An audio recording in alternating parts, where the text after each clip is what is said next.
अंधेरी रात में एक व्यक्ति नदी में कूदकर आत्महत्या करने का विचार कर रहा था। वर्षा के दिन थे और नदी पूरे उफान पर थी। आकाश में बादल घिरे थे और रह रहकर बिजली चमक रही थी। वो शख्स काफ़ी धनी व्यक्ति था, लेकिन अचानक हुए घाटे से उसकी सारी संपत्ति चली गई थी। वह व्यक्ति बहुत ही निराश था और उसे भविष्य नज़र नहीं आ रही थी। उसे कुछ समझ नहीं आ रहा था कि क्या करें, तो उसने खुद को समाप्त करने का विचार कर लिया और नदी में कूदने के लिए चट्टान के छोर पर खड़ा होकर अंतिम बार ईश्वर का स्मरण करने लगा। तभी दो बुजुर्ग परंतु मजबूत बाहों ने उन्हें रोक लिया। बिजली की चमक में उसने देखा कि एक वृद्ध साधु ने उसे पकड़ लिया है।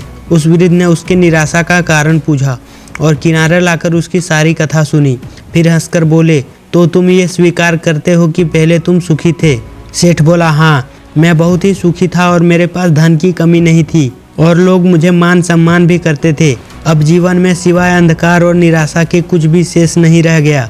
वह वृद्ध मोंक फिर हंसा और बोला, दिन के बाद रात्रि है और रात्रि के बाद दिन। जब दिन नहीं टिकता तो रात्रि भी कैसे टिकेगी? परंतु प्रकृति का नियम है, ठीक से सुनो और समझ लो।